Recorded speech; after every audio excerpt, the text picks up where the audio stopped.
Hello, my dear friends, and welcome back to English with Rambo. Today, I want to share a story, a deep and emotional journey that many of us, especially women, might find echoing in our own lives. It's a story of a woman who faced immense challenges, not just in a new country, but within the very family she was meant to build. Her name is Lynn, and her journey explores the heavy weight of relationships, the quiet battles fought within our hearts, and the long, winding path to finding peace when forgiveness feels utterly out of reach. This is an honest reflection on the truth: I can't forgive them. It's not about being stubborn or refusing to move on. It's about a deep, often unspoken understanding that some hurts leave marks too profound to simply erase. We're here to understand, to validate, and to perhaps find a piece of our own strength in her resilience. Lynn grew up in a small town, a place filled with the warmth of her family. She was only 19 years old when she married a man named Ann. In the beginning, he was kind, and her parents believed he was a good man. He lived far away, in a new country, and after our wedding, Lynn was meant to go with him. She was scared, deeply scared. She had never been far from home, never taken a plane, and didn't speak much English. The thought of leaving everything familiar brought tears to her eyes. She cried a lot before she left, especially at the thought of leaving her mother, who was everything to her. They talked every day. Her mother always knew how to help when Lynn was sad, cooked her favorite meals, made her laugh with silly stories, and gave her the warmest, most comforting hugs. Lynn didn't know how she would live without her, how she would navigate this immense change without that steady source of love and comfort. It was like a piece of her heart was being asked to stay behind, even as her body moved forward. Before they moved, Anne stayed with Lynn and her family in their house for 3 weeks. He was quiet, didn't talk much, but Lynn thought perhaps he was just shy, adjusting to a new environment himself. After those weeks, it was time to go. Lynn packed her clothes and a few cherished pictures of her family, small tokens to remind her of the life she was leaving behind. Her mother gave her a silver bracelet, a simple yet profound gesture, saying, "This is to remind you of me. Stay strong, my daughter." Lynn hugged her tightly, tears streaming down her face, and her mother was crying too, a sight Lynn had never witnessed before. Saying goodbye felt like someone was pulling her heart out, a raw, aching pain that settled deep within her. They took the flight across the ocean to a bustling city on the other side of the world. The journey was long, and Lynn felt sick, her eyes red and puffy from endless crying, her stomach churning with anxiety and sadness. Anne didn't talk to her much on the plane. He mostly looked out the window, lost in his own thoughts.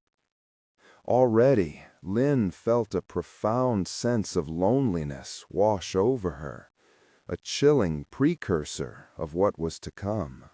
When they reached the city, it was cold and windy, deep in winter, with snow softly falling. Linh had never seen snow before. It was beautiful, a magical sight she might have once dreamed of, but she couldn't enjoy it. She was too sad, too scared, too overwhelmed by the vastness and foreignness of her new surroundings.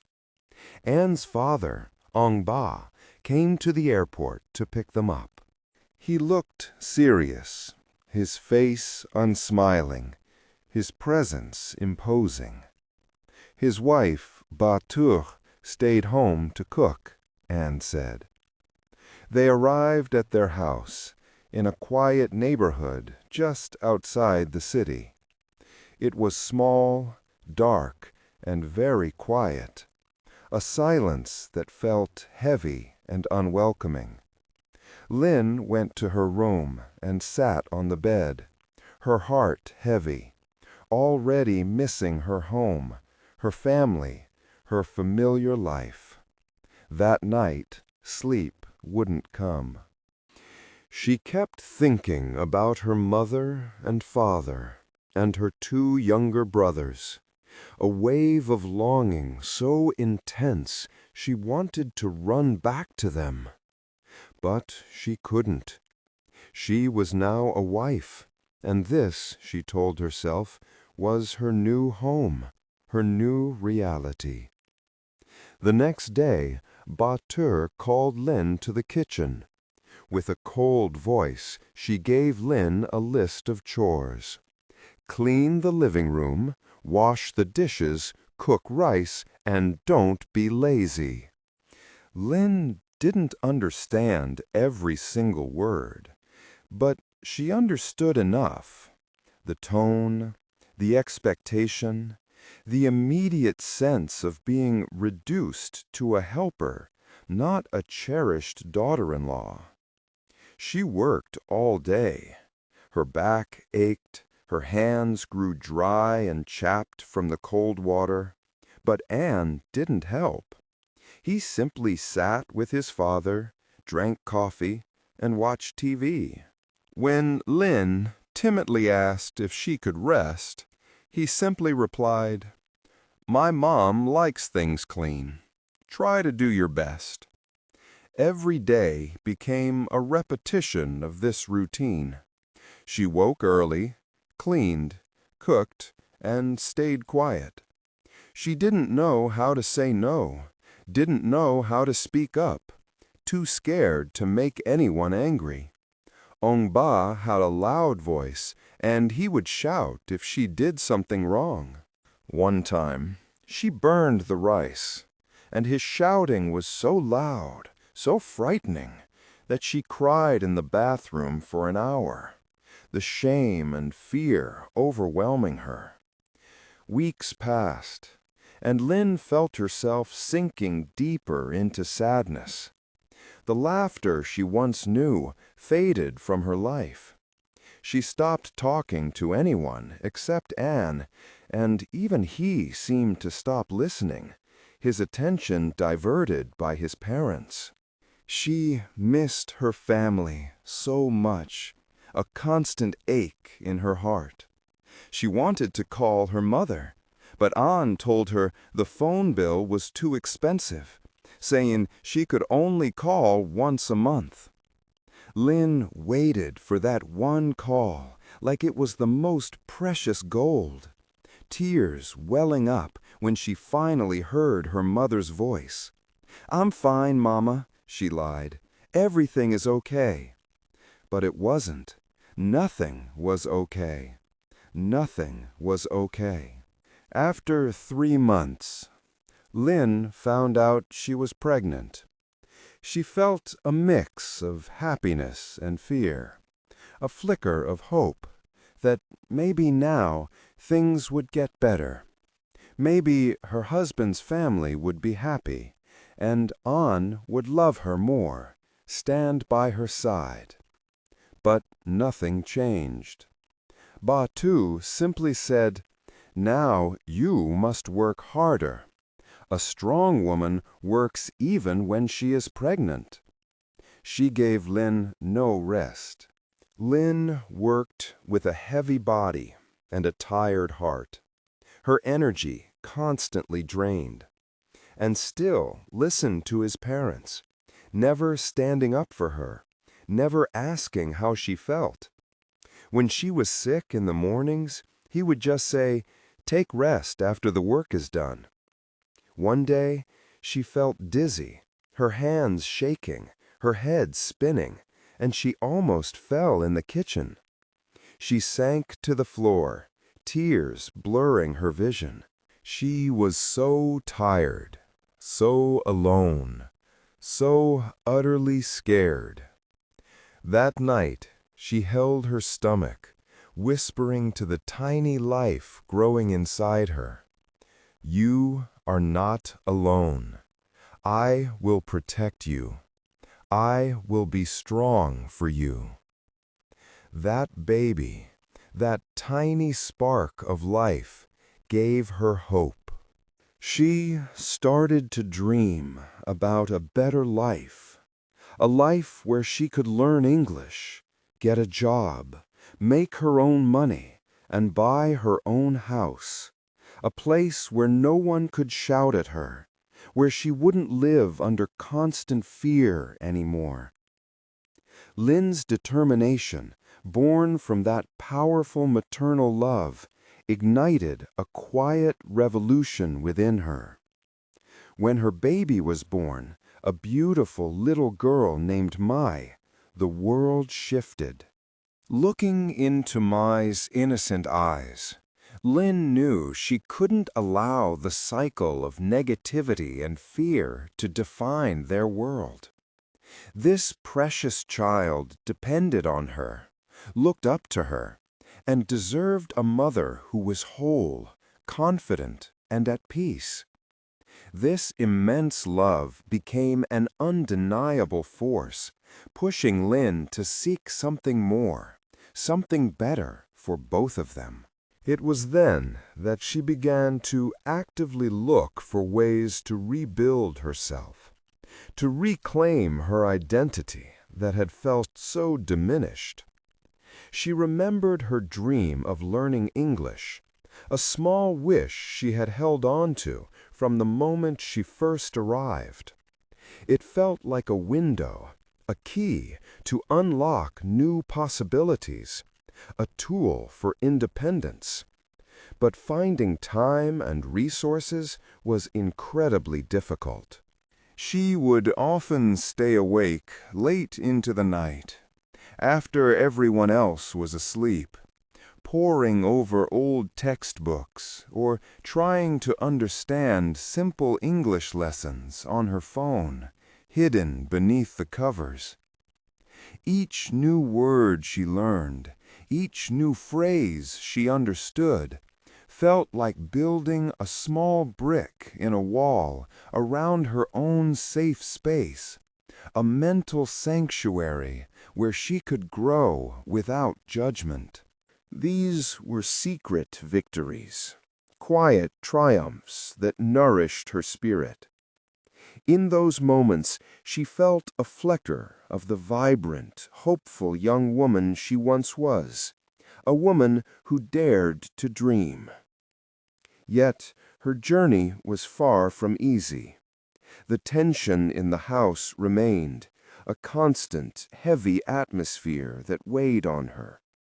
And her husband often found himself caught in the middle, torn between his wife and his parents.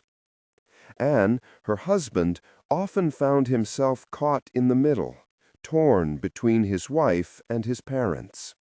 Lin would confide in him, trying to express the deep hurt and frustration she felt from his parents' words and actions, but he often struggled to truly understand.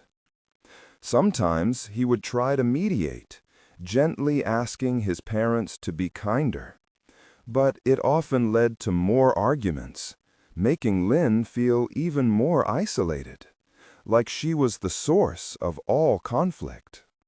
Other times, he would tell her to just ignore them, or they don't mean it that way. Which, while perhaps well-intentioned, felt like a painful dismissal of her feelings. It implied that her pain wasn't real or important enough to address directly. This dynamic created a suffocating environment where Lynn felt she couldn't fully be herself, couldn't freely express her opinions, and couldn't even fully share her sadness with her partner without risking further tension.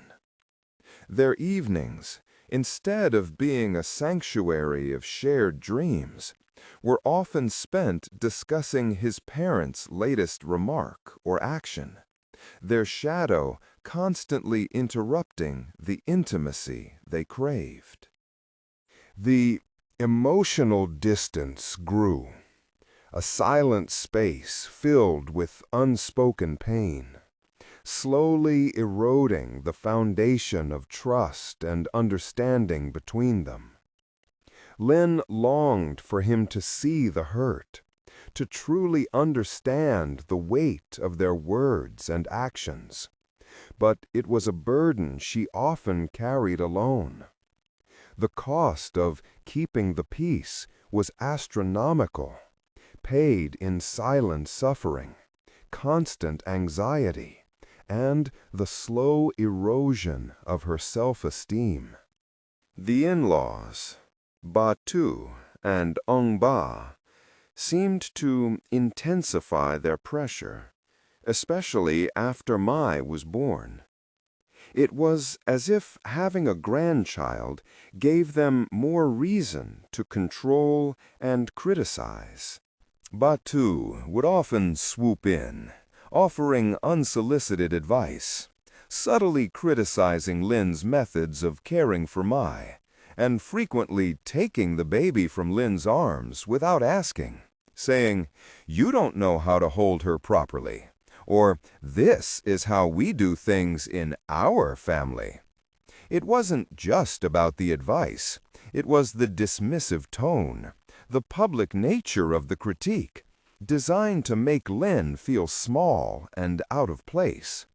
Ongba would continue with his heavy silence, broken only by shouts if something wasn't to his liking. Lynn was an immigrant in a new country, far from her own family, desperately needing support, and instead she found herself constantly undermined, her maternal instincts questioned and belittled. This was supposed to be a joyous, sacred time, but it was filled with anxiety and self-doubt, all fueled by their constant criticism and profound lack of emotional warmth. Each moment like this felt like a betrayal, a crushing disappointment of the hope she held for connection and familial love. It felt like they actively drained her joy during a time when she needed it most, leaving her feeling hollow and alone. These were the moments where the line between difficult and damaging was irrevocably crossed. It became clear that her attempts to understand, to be patient, to forgive, were met not with warmth, but with more of the same, or even worse. This realization, painful as it was, clarified the impossibility of the situation. Some actions, some patterns of disrespect and harm, simply could not be forgiven, not if she was to protect her own soul and sanity, and most importantly, the innocent spirit of her child. But the deeper Lynn sank into despair, the more fiercely her spirit yearned for light. She remembered the women she met in her English classes, their shared struggles, and their quiet determination. She started to reach out, slowly at first, finding comfort in their company. In these small gatherings, in coffee shops or park benches, she found something she hadn't felt in a long time: validation. She heard stories from other women who had faced their own battles with in-laws, cultural adjustments, or simply the immense pressure of new beginnings. She realized she wasn't alone in her feelings, that her pain was real, and her inability to simply get over deep wounds was understandable, not a weakness. Sharing her story, hearing others' experiences, helped her to slowly shed the immense guilt she had carried. This communal empathy became a balm for her wounded spirit, reminding her that there was strength in vulnerability and solidarity. These connections became a lifeline, a bridge to a wider community where she felt understood and valued, a stark contrast to the silencing she experienced at home. With each shared laugh, each comforting nod, she felt a little more of herself returning. This newfound support gave Lynn the courage to do something truly revolutionary, something that many women, especially those from traditional backgrounds, find incredibly difficult. She started setting boundaries. It felt counterintuitive, even selfish, when she had been conditioned to put others' needs first, to always accommodate. But she realized that her peace was non-negotiable. She began with small steps. No, she couldn't come to dinner this weekend. No, she couldn't help with that chore right now. No, she wouldn't discuss certain topics that invariably led to criticism. It was hard at first, like going against a strong current. Her in-laws were surprised, even angry, at her quiet resistance. Ong Ba's shouts became more frequent, and Ba Tur's coldness more pronounced. Anne was confused, sometimes frustrated, trying to understand why she was rocking the boat. But with each no, Lynn felt a little bit stronger, a little bit more in control of her own life, her own feelings.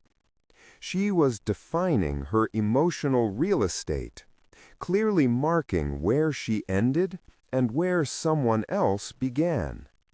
It wasn't about building walls of hate, but building fences of self-preservation.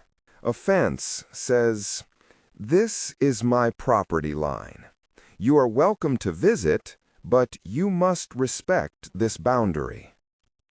This was a declaration of her inherent worth, a statement that she deserved to be treated with respect and kindness, and if others couldn't provide that, then she would provide it for herself by limiting their access to her precious inner world.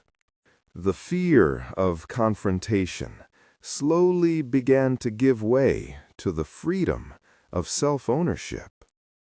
Through these steps, education, community, and the revolutionary act of setting boundaries, Lynn began to redefine what peace truly meant for her. She came to a powerful, even shocking realization. Forgiveness doesn't always have to mean reconciliation, or forgetting the hurt, or even excusing the actions of others. Forgiveness, in its traditional sense, felt like a betrayal of herself, a denial of the deep emotional wounds she had sustained. To force it would be to erase her pain, to validate their actions as acceptable, and to risk opening herself up to similar hurts in the future. The emotional evidence she carried, the sting of their dismissive words, the ache of their neglect, the suffocating weight of their expectations, the quiet despair of feeling invisible, was simply too profound. Instead, Lynn found peace in acceptance. Acceptance wasn't saying the past was okay. Acceptance was saying, this happened. It hurt me. I feel this hurt. And I am moving forward with this truth, not by erasing it with a forced forgiveness, but by understanding its place in my story. It was about releasing herself from the constant burden of anger and resentment, not for their sake, but for her own. This acceptance allowed her to stop fighting for something that wasn't possible, and instead focus her energy on building her own happiness. She understood that true peace came from within, from setting clear boundaries, from protecting her own emotional space, and from choosing who she allowed into her innermost circle. She realized that sometimes the greatest act of love for her children and for herself was to protect her own peace, to show them what it meant to respect oneself. This choice, born out of enduring pain and newfound strength, was not a sign of weakness, but a testament to an unshakable will to live authentically and thrive on her own terms. It was the clearest evidence of her resilience. With her new mindset, Lynn started actively building the life she had dreamed of. Her English skills steadily improved, opening doors she never thought possible. She found a part-time job that allowed her flexibility to care for Mai, but also gave her a sense of purpose and, crucially, her own money. Each paycheck was more than just currency. It was a tangible symbol of her independence, a whisper of, "I can do this," that grew louder with every passing month. She saved diligently, slowly turning that dream of her own house into a reality. It was a small apartment, far from a grand mansion, but it was hers.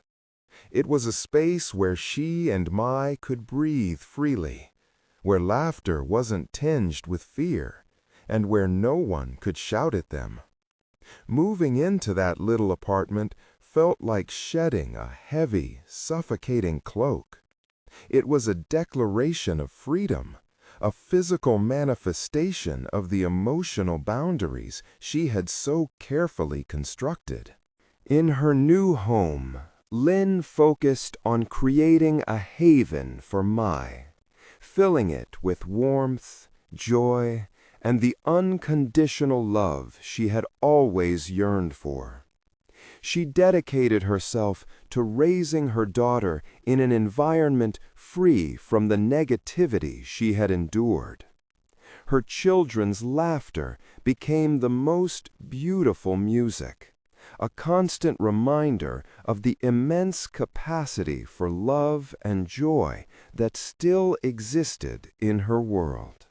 She still had interactions with On's parents, of course, but now they were on her terms.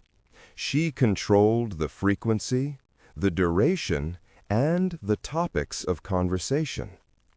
If a comment felt critical, she learned to calmly change the subject or politely excuse herself. This wasn't about rudeness, it was about self-preservation. She was no longer performing for their approval. She was living for her own peace and her daughter's well-being. The initial shock and disapproval from Ong Ba and Ba Tu eventually gave way to a grudging acceptance of her new stance. Not because they understood her pain, but because Lin had effectively disarmed their ability to control her. And so, Lin's journey continues, not with a sudden act of traditional forgiveness, but with a profound sense of self-acceptance and peace. She is stronger now, freer, and more at ease within herself.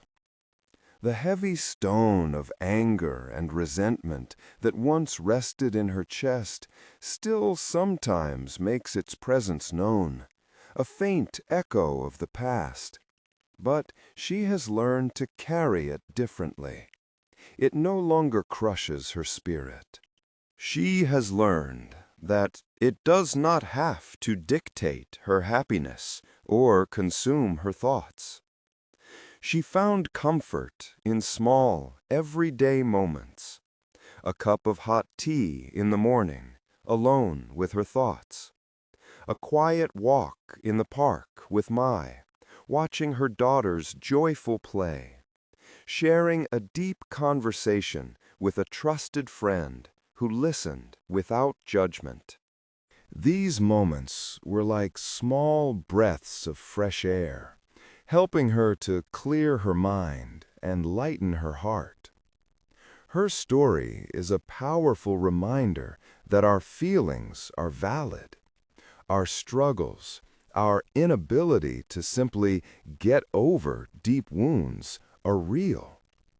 It shows us that true strength often lies not in conforming to what society expects of us, but in honoring our own truth, in protecting our peace, and in finding our voice.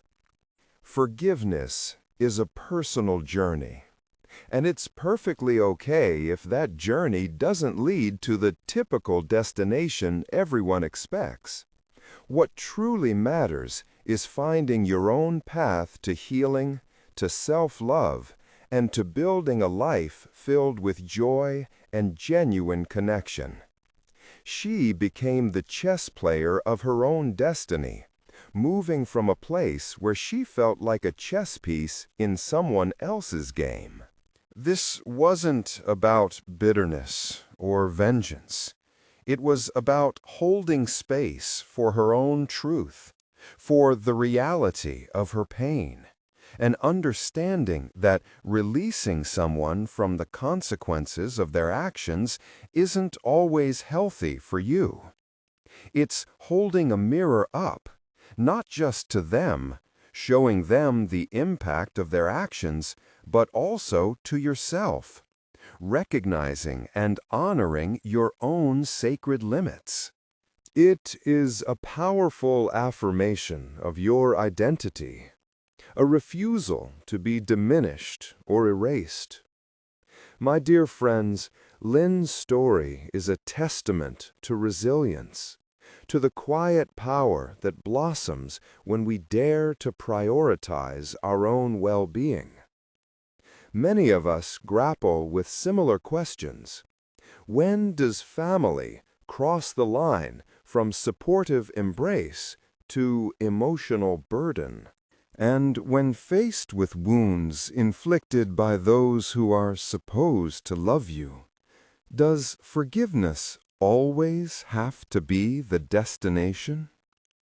Perhaps, like Lin, your path to peace involves accepting that traditional forgiveness isn't always the answer, but self-preservation and boundary setting are. What does true peace look like for you when it comes to difficult family relationships? Is it a reconciliation that feels authentic? Or is it a quiet, firm boundary that allows you to breathe freely? I invite you to share your thoughts, your struggles, and your wisdom in the comments below. Your journey, your strength, your peace, these are your most precious treasures. Let's create a space where we can truly explore these profound and often unspoken challenges together, because you are not alone in this journey. If Lynn's story resonated with you, if it sparked a flicker of understanding or strength, please give this video a like. Subscribe to English with Rambo for more stories that empower you to find your voice and live your truth. And share this with anyone who might need to hear it. And join us next time as we dive into another crucial topic: understanding the silent language of passive aggression and how to protect your energy from it. Until then, remember, your story is your power, and your healing journey is uniquely yours. Embrace it, honor it, and protect it. Embrace it, honor it, and protect it.